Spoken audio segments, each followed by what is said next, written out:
మా మామకి నాకు మనస్పర్ధలై ఒకరికొకరు మాట్లాడుకోకుండా చాలా రోజులైతే అయింది. ఈ రోజు మాట్లాడుకుంటామని, ఈ రోజు చూసుకుంటామని అసలు అనుకోలేదు. ఊహించలేదు. హాయ్ మామ, ఈ రోజు మ్యాటర్ ఏందంటే మా మామకి నాకు చిన్న మనస్పర్ధలైనాయి. దేనికాడంటే ఫోన్ కాడ. ఆ ఫోన్ వలన మేము ఇద్దరితో మాట్లాడుకోకుండా చాలా రోజులు ఉన్నాము. కానీ గాయత్రితో మాట్లాడతారు. ఎందుకంటే వాళ్ళ నాన్న కాబట్టి. ఇక ఎంతైనా పిల్లనిచ్చిన మామ కాబట్టి మాట్లాడుకుంటే బాగుండదు. ఎందుకంటే చిన్నప్పటి నుంచి సాకింది నన్ను, వాళ్ళే పెద్ద చేసింది వాళ్ళే, పిల్లనిచ్చింది వాళ్ళే కాబట్టి. ఇక అలాంటిది నేను ఒక్క రోజు కూడా మా మామతో మాట్లాడకుండా ఉండలేను. అలాంటిది కనీసం 6 రోజుల దాకా ఉన్నాను. 6 రోజులు ఉన్నప్పటికీ కూడా నా మనసులో ఏదో ఒక దిగులైతే ఉండిపోయింది. ఇక అలాంటిది మా మామ నెంబర్ నుంచి నాకైతే కాల్ అయితే వచ్చింది. ఆ వచ్చి రాగానే నేనైతే మా అత్త అనుకుని ఫోన్ ఎత్తాను. ఎత్తిన తర్వాత ఏం చేస్తున్నావు అని చెప్పాడు. ఆ చెప్పిన వెంటనే నాలో ఉండే బాధ అంతా ఎగిరిపోయింది. వెంటనే బయలుదేరి రారా ఇక్కడ పని ఉందని చెప్పాడు.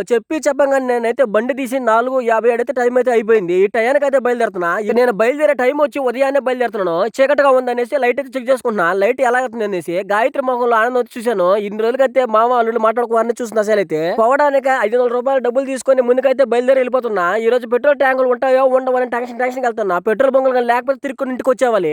మా రోడ్డు గురించి చెప్పాలంటే చాలా జాగ్రత్తగా వెళ్ళాలి. కానీ అక్కడ చూస్తుంటే ఏందో ఒకటి కనిపిస్తుంది. అది చూస్తే నల్ల త్రాచు అనుకున్నాను. కానీ దగ్గర పోయి చూస్తే తాడి దెబ్బ. ఎలాగలాగా పెట్రోల్ బంక్ దగ్గరకి అయితే చేరుకున్నాను. చేరుకున్న తర్వాత అక్కడ ఒకరంటే ఒకరు లేరు. కానీ ఒక అతనైతే లేపుతా ఉన్నాడు పెట్రోల్ కోసం. వెంటనే ఆలోచన చేయకుండా నేను కూడా పెట్రోల్ పోసుకొని చలో బయలుదేరేశాను. బయలుదేరేటప్పుడు ఉన్నది మామ కిక్కు మామూలుగా అంటే మామూలు లేదు. ఈ రోడ్డు చూసినప్పుడు నాకైతే ఉన్నది ఊరైతే ఊరట్లా. నాకు ఎదురొచ్చినా ఎదురు రాకపోయినా టైం అయితే 6 అవుతుంది. నేను పోయే స్పీడ్ వచ్చి 35-40 వెళ్ళిపోతాను మామ. అంతకంటే స్పీడ్ ఎక్కువ పోయినా కూడా నాకు చాలా అంటే చాలా భయం. ఎందుకంటే నాకంటే ఒక ఫ్యామిలీ ఉంది, నాకంటే ఒక మామ ఉన్నారు, నాకంటే ఒక అన్న ఉన్నారు కాబట్టి వాళ్ళందరూ చూసుకొని దృష్టిలో పెట్టుకుని నేనైతే చాలా అంటే చాలా తక్కువ స్పీడ్ పోతాను. అలాగే ఇలా చేరుకొని మొత్తానికి పుత్తూరుకి అయితే చేరుకున్నాను. పుత్తూరులో ఈ ఉండే బ్రిడ్జి ఎంతమంది తెలుసు ఒకసారి కామెంట్ చేసేయండి. ఇక్కడ నా మనసులో అయితే మా మామ దగ్గరికి ఎప్పుడెప్పుడు వెళ్తానా, ఎప్పుడెప్పుడు మాట్లాడతానా, ఎప్పుడెప్పుడు చూస్తానా, ఎప్పుడెప్పుడు మళ్ళీ పాత జ్ఞాపకాలు గుర్తు చేసుకోవాలన్నట్టుగా నా మనసులో ఎక్కువైపోయింది. చిన్నప్పుడే మా అమ్మ అయితే చనిపోయింది. ఇంకా మా నాన్నతో ఉన్నది చాలా తక్కువ. ఇంకా మా మామతో మా అత్తతో ఎక్కువైతే ఉన్నాను. అలా చూస్తా పోతుంటే ఒక డాబా అయితే ఉన్నది మామ. చాలా అంటే చాలా అందంగా ఉంది. పెళ్లి మండపం లాగా ఉంది. ఈ పక్క గుట్ట ఆ పక్క గుట్ట మధ్యలో నేను పోతుంటే ఉన్నది మామ. నా ఆలోచనకి తగ్గట్టు సరిగ్గా ఉంది.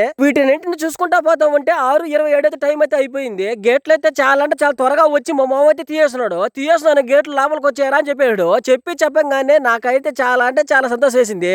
ఒక స్నేహితుడు లాగా ఉండే పిల్లనిచ్చిన మామ మనతో గానీ ఏదన్నా విషయంలో గొడవ అయిపోయి కానీ విడిపోయి మళ్ళీ కలుసుకుంటే ఉంటది మామ మజా. మామూలుగా ఉండదు. నేను అలాగ ఆలోచన చేస్తున్నానో లేదో మా మామ ఎంట్రీ ఇచ్చాడు. సరిగ్గా ఇచ్చాడు. అది ఒక స్మైల్ ఇచ్చాడు. నాకైతే ఆనందం వేసింది. మామ మొహంలో చాలా అంటే చాలా కలవ చేసింది. నేను మాట్లాడుతున్నాను కాబట్టి. ఇంకా టైం చూస్తే 6:31 అయితే అయిపోయింది. ఇంకా 6:31 అయిపోయింది కదా. ఇంకా తొందరగా పని దగ్గరికి వెళ్ళాలేసి బండి తీసుకుని వెళ్తా ఉన్నాము. మధ్యలో అయితే మా స్నేహితులు అయితే ఎదురొచ్చారు. నేను కానీ వాళ్ళతో కానీ మాట్లాడితే నా కాలకైతే ముందేసుకుని ఇంటికి వెళ్ళాలి. అందుకనేసి మాట్లాడకుండా చెరువు అయితే చూసుకుని వెళ్ళిపోతున్నాము. కానీ ఎట్లా చూసుకుని తోపులకైతే వెళ్ళిపోయినాము. ఇంత దూరం వచ్చి మేము ఇద్దరు కలిసి చేసే పని ఏంటంటే నెక్స్ట్ వీడియోలో పెడతాను. ఒకసారి ఆ వీడియో కావాలంటే మన ఛానల్ సబ్స్క్రైబ్ చేసుకోమా, లైక్ చేసి సపోర్ట్ చేయమా ప్లీజ్ మావా.